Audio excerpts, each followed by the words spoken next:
अस्सलाम वालेकुम, Iqbal international law services से आज हम जो लीगल टॉपिक लाए हैं वो आज ही जो जजमेंट अनाउंस हुई है नूर मुकद्दम केस के हवाले से। वैसे तो आप ऑलरेडी अवेयर होंगे इसकी जजमेंट के हवाले से, इसके फैसले के हवाले से, फैसला क्या हो चुका है, क्योंकि ये मीडिया हाई का केस था, एक प्रोफाइल किस्म का केस था। बहरहाल हम आज जो आपको डिस्कस यहाँ करेंगे सिर्फ लॉ रिलेटेड हम बातें करेंगे कि किस लॉ के तहत क्या सज़ा हुई है, किस तरीके से सज़ा हुई है। हम इसके मेरिट्स के बारे में भी नहीं जाएंगे क्योंकि हमारे पास R&P नहीं है, उसके वकला ही बेहतर जान सकते हैं इसमें क्या, इस जजमेंट में क्या नक्स है या क्या इसमें ये जजमेंट सही पास हुई है नहीं। Of course they will challenge in high court and supreme court also.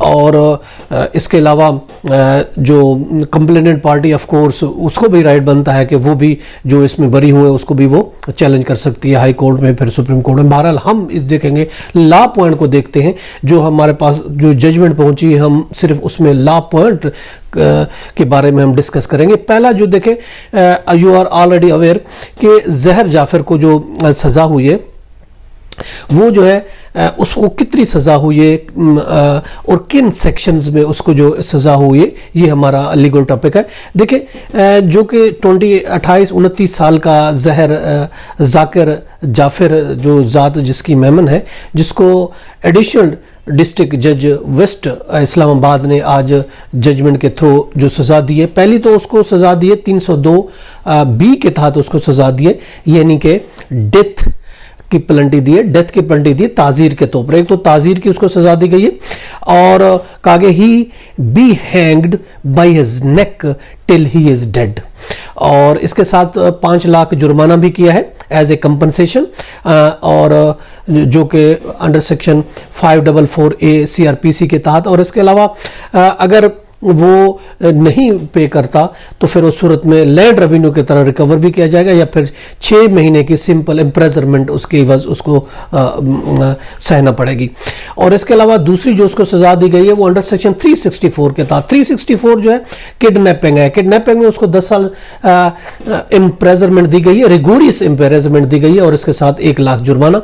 और इसके अलावा अगर जुर्माना नहीं देता तो 2 महीने सिंपल इम्प्रेजरमेंट उसको भुगतना पड़ेगी। इसके अलावा 342 PPC के तहत जो कि रॉन्गफुल कन्फाइनमेंट है, किसी को गलत तरीके से किसी को कन्फाइन करके रखना, उसकी 1 साल जो सज़ा है और जो कि रिगोरियस इम्प्रेजरमेंट है। और इसके अलावा अंडर सेक्शन 376(1) के तहत PPC जो कि पुनिशमेंट है रेप की सज़ा जो उसको 25 साल हुई है, रिगोरियस इम्प्रेजरमेंट है और फाइन भी 2 लाख का हुआ है। अगर फाइन नहीं पे करता फिर उसको 3 महीने मजीद सिंपल इम्प्रेजरमेंट भुगतना पड़ेगी। इसी तरीके से ये तो उसकी सज़ा थी, और जो दो उसके जो चौकीदार माली है उनको भी सज़ा हुई है, उनको सजाए हुए under section 109 PPC, 364 PPC, 176 PPC और 118 PPC। अब देखिए 109 PPC read with section 364 PPC, यानी कि ये वो है कि किसी को इयानत करना, इयानत के जुमरे में उसको ये सज़ा मिली है।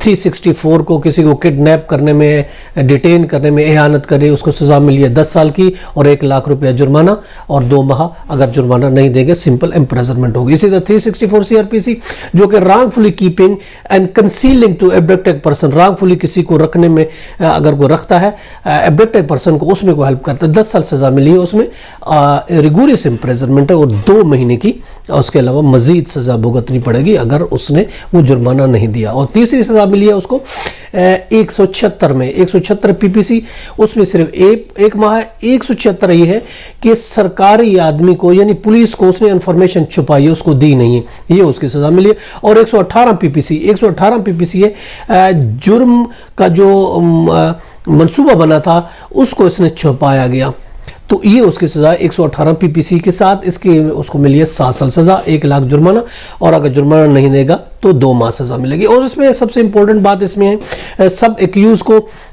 382B का बेनिफिट दिया गया है और तमाम सज़ाएं एक साथ चलेंगी। और 382 ये है कि जो सज़ा वो जेल में भुगत चुके हैं वो भी काउंट की जाएगी और बाकी जो सज़ा होगी वो उनको भुगतना पड़ेगी। ये था लीगल चीज़ें आज के लीगल लेक्चर में। इसके साथ इजाज़त, हैव अ नाइस डे।